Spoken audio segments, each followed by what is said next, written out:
খেলার খবরে আমি মৌসুমী রয়েছি আপনাদের সঙ্গে। শুরু করছি আজকের খেলা আর খেলা। ফুটবলের ডায়েরি নিবেদন করছে সংবাদ প্রতিদিন। সদ্য ভারতীয় দল সিঙ্গাপুরের বিরুদ্ধে হেরে 2027 সালে এএফসি এশিয়ান কাপের খেলার সুযোগ হারিয়েছে। তারপর থেকে নতুন করে দল সাজানোর পরিকল্পনা করেছেন কোচ খালিদ জামিল। এএফএফ সভাপতি কল্যাণ চৌবে এর আগে বহুবার ভারতীয় বংশোদ্ভূত বিদেশি ফুটবলার খুঁজে বের করার কথা বলেছেন, আর এবার প্রথম সেই পরিকল্পনা বাস্তবে রূপ নিল। চৌবে নিজে 2 খেলোয়াড় অন্তর্ভুক্তির বিষয়টি নিশ্চিত করেছেন এবং জানিয়েছেন সংশ্লিষ্ট পক্ষগুলো দ্রুত কাগজপত্রের কাজ শেষ করতে সচেষ্ট হয়েছে। অন্যদিকে রায়ান উইলিয়ামস এখন কেবল অস্ট্রেলিয়ান ফুটবলার থেকেই নো অবজেকশন সার্টিফিকেটের অপেক্ষায় রয়েছেন, যা 1 সপ্তাহের মধ্যেই আসার কথা। 2019 সালে অস্ট্রেলিয়ার জার্সিতে একবার মাঠে নামা এই উইঙ্গার গত 1 বছর ধরে ভারতের নাগরিকত্বের আনুষ্ঠানিক প্রক্রিয়া সম্পন্ন করেছেন, কারণ দ্বৈত নাগরিকত্ব ভারতীয় আইনে অনুমোদিত নয়। উইলিয়ামসের ভারতীয় যোগসূত্র তার মায়ের মাধ্যমে। তিনি মুম্বাইয়ের অ্যাংলো ইন্ডিয়ান পরিবারে জন্মগ্রহণ করেছেন। তার যমজ ভাই অ্যারন উইলিয়ামসও 2017 সালে নেরকো এফসির হয়ে খেলার সময় ভারতের হয়ে খেলার ইচ্ছা প্রকাশ করেছিলেন, কিন্তু কোভিড-19 মহামারীতে সেই স্বপ্ন থেমে যায়। 42 বছর বয়স আর কতদিন? সুনীল ছেত্রীকে ধরে এই প্রশ্নটাই ঘোরাফেরা করছে। এত বয়স হয়ে গেলেও বেঙ্গালুরু এফসি এবং জাতীয় দলের প্রধান স্ট্রাইকার তিনি। যদিও খালিদ জামিলের কোচ হিসাবে আসার পর সুনীলের বিকল্প খোঁজার কাজ শুরু হয়ে গিয়েছে। তিনি কিছু ম্যাচের জন্য ছেত্রীকে রাখেনি। আসন্ন বাংলাদেশের বিরুদ্ধে ম্যাচে প্রাথমিক দলে রাখা হয়নি সুনীলকে।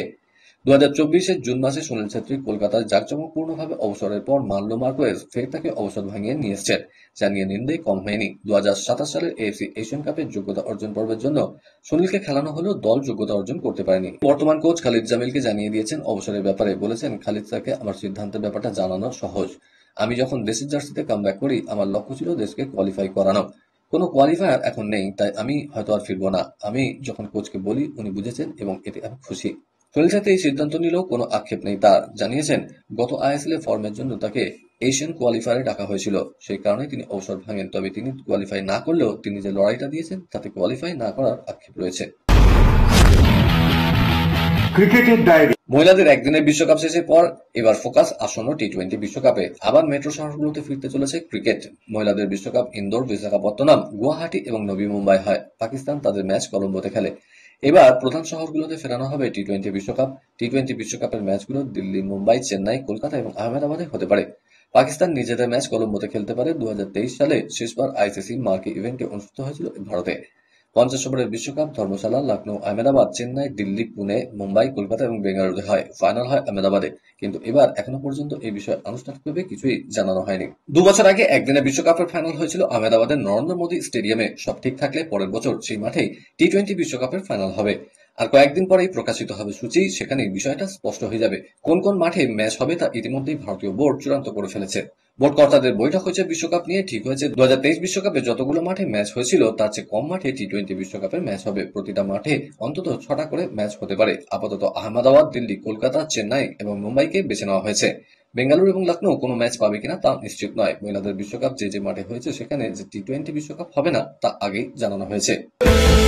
ডিসেম্বরে বসতে চলেছে আইপিএল 2026-এর নিলাম। আর এই নিলামের আগেই বারবার খবরের শিরোনামে উঠে আসছে কলকাতা নাইট রাইডার্স কর্তৃপক্ষ নিলামের আগে দল গুছিয়ে নিতে চান শাহরুখ খানের দল। বিশেষ করে দলের প্রয়োজন একজন হেড কোচের ভূমিকায় গত 3 মরশুমে দেখতে পাওয়া গিয়েছিল চন্দ্রকান্ত পণ্ডিতকে। 2024 সালে নাইট রাইডার্সের সঙ্গে শিরোপা জিতেছিলেন তিনি। তবে 2025 সালের মরশুমের জন্য জঘন্য পারফরমেন্স এবং নানান জল্পনার পর প্রধান কোচের পদ থেকে ইস্তফা দিয়েছিলেন। তার বদলে বেশ কিছুদিন ধরে অভিষেক নায়ারের নাম হেড কোচের সঙ্গে জড়িয়ে যাচ্ছে। আর সেই নায়ারকেই প্রধান কোচ বানালো নাইট শিবির। তবে অভিষেকের অন্তর্ভুক্তির সাথে নাইট শিবিরের নাম জড়িয়েছে তারকা পেসার ইরফান পাঠানেরও। 168 রানের টার্গেট জেতার জন্য যথেষ্ট কি? সংশয় ছিলই। তবে ভারতীয় বোলারদের দাপটে শেষ পর্যন্ত অস্ট্রেলিয়াকে বড় ব্যবধানে হারিয়েছে টিম ইন্ডিয়া। ম্যাচ শেষে অক্ষর বরুণদের কৃতিত্ব দিতে ভুললেন না ক্যাপ্টেন সূর্যকুমার যাদব। তিনি বলেছেন, বোলারদের কাছে কোচ ও আমার স্পষ্ট বার্তা ছিল পরিস্থিতি বুঝে বল করো। শিশির পড়ার সময় পরিবেশের সঙ্গে মানিয়ে নেওয়া সহজ নয়, কিন্তু ওরা পেরেছে। অক্ষর ওয়াশিংটনরা দুরন্ত পারফরমেন্স মেলে ধরে দলের জয়ে অবদান রেখেছে। ওদের জন্য কোনো প্রশংসাই যথেষ্ট নয়। শহরে নেই সিএবি প্রেসিডেন্ট সৌরভ গাঙ্গুলি, আর তাই বাকি কর্মকর্তাদের কাজেও ঢিলেঢালা পারফরমেন্স। সিএবি যুগ্ম সচিবের কাঁধে যে দায়িত্ব ছিল তা পালন করায় মুখ পুরল সিএবির। বঙ্গ ক্রিকেটের সর্বোচ্চ নিয়ামক সংস্থার বিরুদ্ধে ক্ষোভ জানিয়ে মেল পাঠালো বিসিসিআই। বিসিসিআইর ম্যাচ আয়োজন করতে গিয়ে লেজে গৌড়ে অবস্থা সিএবির। বিসিসিআইর ক্ষোভ প্রকাশে কার্যত প্রশ্নের মুখে সৌরভের সংস্থা। বিসিসিআইর অনূর্ধ্ব 19 মহিলা ক্রিকেটের জোড়া ম্যাচ আয়োজন করতে গিয়ে বিরাট সমস্যায় সিএবি। পূর্ব নির্ধারিত অনুযায়ী বিসিসিআই অনূর্ধ্ব 19 মহিলা ক্রিকেটের দুটো ম্যাচ উত্তরপ্রদেশ বনাম দিল্লি এবং অন্ধ্রপ্রদেশ বনাম রাজস্থান ম্যাচ আয়োজন হওয়ার কথা ছিল দেশবন্ধু পার্কের মাঠে, কিন্তু ম্যাচের আগের দিন বিসিসিআই ম্যাচ রেফারি এবং আম্পায়াররা মাঠ পরিদর্শন করতে গিয়ে চক্ষু চড়ক গাছ। মাঠ এবং পিচ কোনোটাই তৈরি নয় বলে দেশবন্ধু পার্কের মাঠে ম্যাচ আয়োজন সম্ভব নয় বলে তারা ঘোষণা করে দেন। সোনার ব্যাট বলে সোনার মেয়েকে বরণ, মহিলা বিশ্বকাপ জয়ী বাংলার একমাত্র ক্রিকেটার রিচা ঘোষকে সংবর্ধনা দিচ্ছে সিএবি। আগামীকাল ইডেনে রিচার মেগা সংবর্ধনা অনুষ্ঠান, সেই অনুষ্ঠানে রিচার হাতে তুলে দেওয়া হবে সোনার ব্যাট বল, যেখানে লেখা থাকবে রিচার সাফল্যে গর্বিত সিএবি। থাকবে সিএবি সভাপতি সৌরভ গঙ্গোপাধ্যায়ের সই। ঝুলন এবং সৌরভ দুজনে মিলেই রিচাকে তুলে দেবেন এই বিশেষ স্মারক। রূপোর তৈরি এই স্মারকে সোনার পাত বসানো থাকবে, একটি ব্যাটের সঙ্গে একটা বল। অতীতে মনোজকে সংবর্ধনা দেওয়ার সময় যেরকম দেওয়া হয়েছে এবারও সেটাই দেওয়া হবে। খেলার খেলাতে সময় হয়ে গেছে এখন একটা ছোট্ট ব্রেকের। ফিরছি ব্রেকের পর, দেখতে থাকুন খেলা আর খেলা।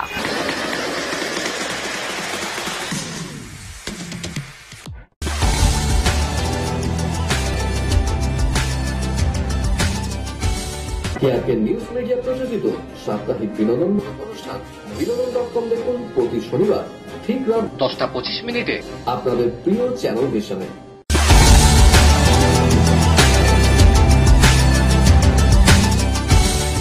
ব্রেকের পর ফিরে এলাম খেলা আর খেলাতে। বিদেশের ডায়েরি। শুরু 6 মিনিটের মাথায় হোপসের পাস থেকে গোল নিকোলোর। মিনিট 2 ব্যবধানে ফেরান তোরেসে গোলে সমতা ফেরায় বার্সা।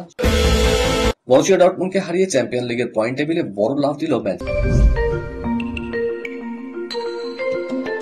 হঠাৎই ভারতীয় দাবার ক্যানভাসে উজ্জ্বল হয়ে উঠেছেন দীপ্তায়ন ঘোষ। গোয়ায় চলছে দাবা বিশ্বকাপ।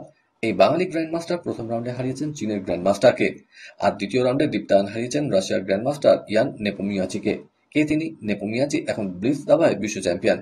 পরপর দুবার ক্যান্ডিডেটস দাবায় চ্যাম্পিয়ন হয়ে নেপোমিয়াচি বিশ্ব চ্যাম্পিয়নশিপে চ্যালেঞ্জ জানিয়েছেন ম্যাগনাস কার্লসেন এবং টিম লেডেনকে। এবার গোয়ার দাবা বিশ্বকাপে চ্যাম্পিয়ন হওয়ার অন্যতম দাবিদারও ছিলেন এই নেপোমিয়াচি। হয়তো দ্বিতীয় রাউন্ডে কিছুটা হালকাভাবে নিয়েছিলেন প্রতিদ্বন্দ্বী দীপ্তায়নকে। সবাইকে চমকে দিয়ে বঙ্গ গ্র্যান্ডমাস্টার হারিয়ে দেন নামি রাশিয়ান দাবাড়ুকে। তারপর থেকেই দীপ্তায়নকে নিয়ে শুরু হয়েছে হইচই। অনলাইন বেটিং অ্যাপের মাধ্যমে আর্থিক তছরূপের অভিযোগ সুরেশ রায়না এবং শিখর ধাওয়ানের বিরুদ্ধে এবার পদক্ষেপ করল ইডি। ভারতের এই দুই প্রাক্তন ক্রিকেটারের মোট 11,14,00,000 টাকার সম্পত্তি বাজেয়াপ্ত করা হয়েছে। আর্থিক দুর্নীতি দমনের আওতায় ধাওয়ানের 4.5 কোটি টাকার স্থাবর সম্পত্তি এবং রায়নার 6,64,00,000 টাকার মিউচুয়াল ফান্ড বাজেয়াপ্ত করা হয়েছে। অভিযোগ, দুই প্রাক্তন ক্রিকেটার সবকিছু জেনে শুনেই 1xBet নামক ওই অনলাইন বেটিং অ্যাপের প্রচারে অংশ নিয়েছেন। আইপিএল এর নতুন মরশুমে ছন্দে ফিরতে মরিয়া শাহরুখ খানের কলকাতা নাইট রাইডার্স। সেই মতোই শুরু হয়ে গিয়েছে দল গঠনের কাজ। চন্দ্রকান্ত পণ্ডিত কোচের পদ ছাড়ার পর নাইট ম্যানেজমেন্ট প্রথম কাজ ছিল শূন্যস্থান ভরাট করা। সেই কাজ করে ফেলেছে রিঙ্কু সিং এর দল। এবার থেকে নাইট শিবিরে ভালো মন্দ দেখার দায়িত্ব অভিষেক নায়ারের। প্রধান কোচের আসন পাওয়ার পরেই তার নজরেই নাকি রয়েছে মহেন্দ্র সিং ধোনির দল চেন্নাই সুপার কিংসের এক ক্রিকেট তারকা। আগামী ডিসেম্বরে 13 থেকে 16 তারিখের মধ্যে ভারতের মাটিতেই গড়াবে নিলাম পর্ব।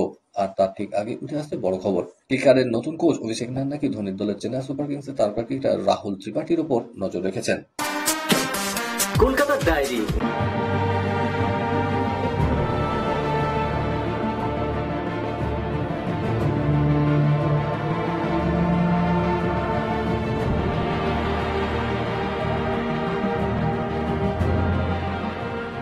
মাননীয় মুখ্যমন্ত্রী মমতা বন্দ্যোপাধ্যায়ের ঐকান্তিক উদ্যোগে গড়ে তোলা হয়েছে বিবেকানন্দ যুব ভারতী হকি স্টেডিয়াম। 22,000 দর্শক আসন বিশিষ্ট ভারতের বৃহত্তম আন্তর্জাতিক মানের এই হকি স্টেডিয়ামের উদ্বোধন করেন মাননীয় মুখ্যমন্ত্রী মমতা বন্দ্যোপাধ্যায়। অত্যাধুনিক এই হকি স্টেডিয়ামটিতে থাকছে আন্তর্জাতিক মানের সিনথেটিক টার্ফ, আর্দেন গ্যালারি, দুটি অত্যাধুনিক সুসজ্জিত dressing room, press corner, video অ্যানালিসিসদের জন্য রুম, ভেন্যু পরিচালনা কেন্দ্র। অপেক্ষার অবসান, অবশেষে দীর্ঘ প্রতীক্ষার পর হকি পেল, বাংলার হকি পেল আন্তর্জাতিক মানের একটা হকি স্টেডিয়াম। রাজ্যের দুই মন্ত্রী সুজিত বসু এবং ক্রীড়ামন্ত্রী অরূপ বিশ্বাসের বিশেষ সহযোগিতায় অবশেষে উদ্বোধিত হল এই নতুন astroturf hockey stadium. Kamal Mukhopadhyay, খেলার খেলা। আগামীকাল থেকে এই নতুন হকি স্টেডিয়ামে শুরু হতে চলেছে এবারকার 126তম Beighton cup hockey tournament. Final 16 নভেম্বর। কলকাতার 3 প্রধান না খেলেও কলকাতার অন্যান্য 4টি দল থাকছে। মোট 16টা দলকে নিয়ে শুরু হচ্ছে ঐতিহ্যবাহী এই টুর্নামেন্ট। এবার চ্যাম্পিয়ন দল পাবে 10 লক্ষ ও রানার্স দল পাবে 5 লক্ষ টাকা আর্থিক পুরস্কার। আগামীকাল টুর্নামেন্ট শুরুর আগে আজ এই নতুন স্টেডিয়ামে হয়ে গেল সাংবাদিক সম্মেলন, যেখানে অন্যান্য হকি কর্তাদের সঙ্গে হাজির ছিলেন রাজ্যের দুই মন্ত্রী সুজিত বসু ও অরূপ বিশ্বাস। এই দুই বিশেষ অতিথির হাত দিয়ে হয়ে গেল ট্রফির উন্মোচন। দুই বিশেষ অতিথিরাই শুধু নন, হকি কর্তারাও আশাবাদী রীতিমতো জমে উঠবে এবারকার এই টুর্নামেন্ট। খেলার খেলা আজকের মতো এই পর্যন্ত।